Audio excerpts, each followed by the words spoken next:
demander à Pierre Barbancé, puisque lui, il a l'occasion d'aller très souvent, à la fois en Cisjordanie et dans la bande de Gaza, de nous faire peut-être un petit tableau de ce qui a changé depuis cette division et des problèmes que ça pose sur le terrain. Oui, d'abord peut-être un petit mot, si tu veux bien Françoise, avant de répondre directement à ta question, parce qu'on a parlé tout à l'heure des opinions publiques, on a parlé de nécessaire intervention. Évidemment, au milieu de tout ça, il y a quand même la presse, il y a quand même les médias, et Israël l'a très bien compris.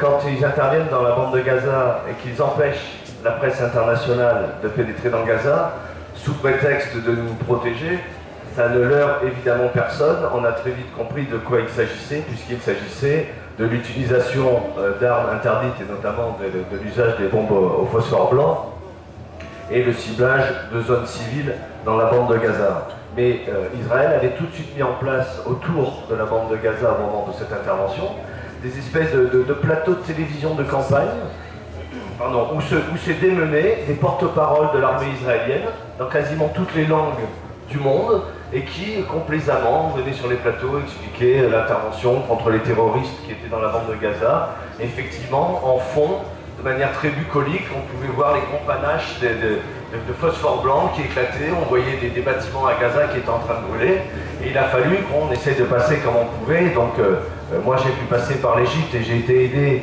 par des camarades du PPP, du Parti du Peuple Palestinien, les communistes palestiniens, qui de Rafah dans le sud m'ont aidé à monter jusqu'à Gaza City, et qui nous a permis de témoigner en partie de ce qui a pu se passer.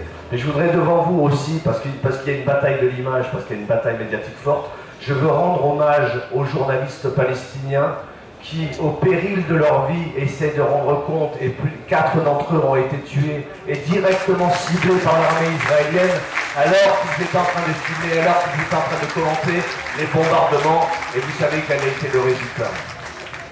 Le problème aussi, et je crois qu'on a un grand problème en France. D'abord, il y a des pressions énormes qui sont faites sur les journalistes et qui sont faites sur les grands médias.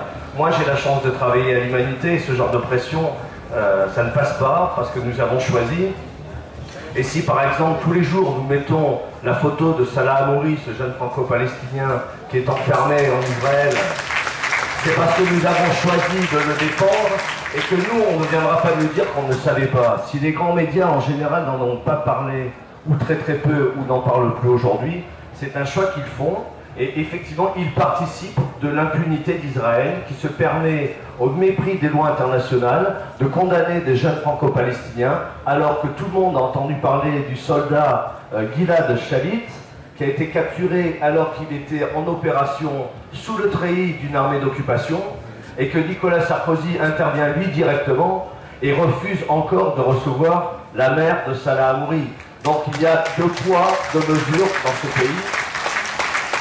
Et je crois que ça aussi, il faut qu'on arrive à le combattre. Et très franchement, je pense que plus l'humanité se renforcera, plus le journal sera lu, et plus on arrivera à mobiliser. Parce que pour mobiliser aujourd'hui, je crois qu'il n'y a pas simplement ce qu'on voit. Aujourd'hui, tout le monde peut penser être informé sur ce qui se passe sur le conflit israélo-palestinien. Or, la difficulté, c'est toute la complexité, et c'est pour ça que ce genre de débat est organisé.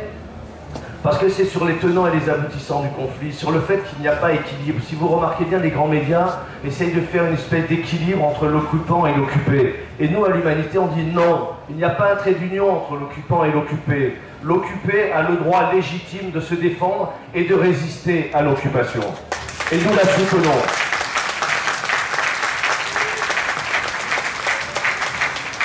Nous la soutenons d'autant plus que, comme le disait Françoise, la réalité quotidienne des Palestiniens, que ce soit en Cisjordanie ou dans la bande de Gaza, est dramatique. Je faisais allusion tout à l'heure à l'intervention israélienne, au bombardement sur la bande de Gaza. On oublie trop souvent, alors j'imagine que vous ici, vous le savez parce que vous êtes plus mobilisés sur cette question, mais on oublie trop souvent que depuis presque 2 ans, maintenant ça fera 2 ans au mois de décembre, fin décembre, début janvier, qu'il y a eu cette intervention militaire israélienne sur la bande de Gaza, que des centaines et des centaines de maisons ont été détruites, que 1500 Palestiniens ont été tués, et que tous ceux dont les maisons ont été détruites continuent encore à vivre sous des tentes, continuent à vivre dehors, et pour certains que j'ai pu rencontrer, les plus âgés, se disent « mais je me retrouve comme en 1948, je me retrouve dans la même situation qu'au moment de la Nakba ». Pourquoi? Parce que Israël, encore une fois, empêche l'entrée dans la bande de Gaza des matériaux qui pourraient permettre la reconstruction de leur maison. Mais je crois que laisser faire ça aujourd'hui, cette impunité israélienne, ça a deux conséquences. La première, c'est que d'un point de vue de simple justice et des droits de l'homme, il faut qu'on prenne tous nos responsabilités si on laisse faire ça. Mais la deuxième, ne pensons pas que dans le peuple palestinien, ça va créer ils vont baisser les bras. Absolument pas. La colère est de plus en plus forte.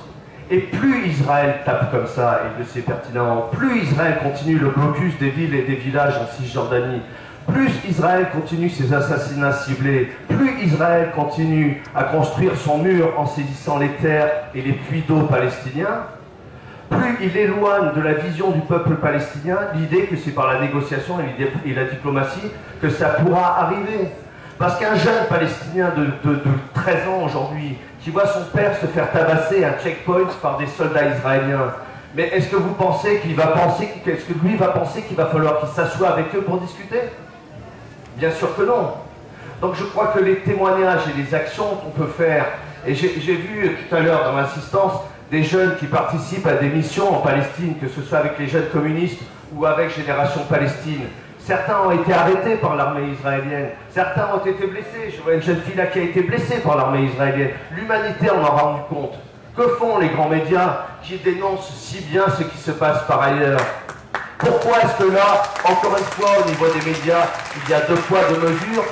Si ce n'est parce que nous, à l'humanité, on annonce la couleur et on dit que nous soutenons la lutte du peuple palestinien et nous soutenons les démocrates et les pacifistes israéliens qui se battent de manière courageuse dans leur pays, mais les autres grands médias en France ont aussi choisi leur camp en décidant de faire l'impasse sur un certain nombre de questions ou en ne donnant pas de témoignage de ce qui se passe réellement dans les territoires palestiniens. Alors, voilà, moi je crois qu'il faut être attentif à tout ça et je crois qu'il faut renforcer toute l'information réelle qui peut arriver, celle qu'on fait dans l'humanité, celle qui passe sur les sites de vos différentes associations, qu'il faut utiliser. Je crois que ce qui s'est passé cet été avec Mediapart et l'affaire Bettencourt-Wörth montre qu'on peut aussi briser. Il y a des murs, il y a le mur israélien, il y a des murs au Mexique, il y a des murs partout. Il y a aussi le mur du silence des grands médias occidentaux, et cela, on peut les briser aussi tous ensemble.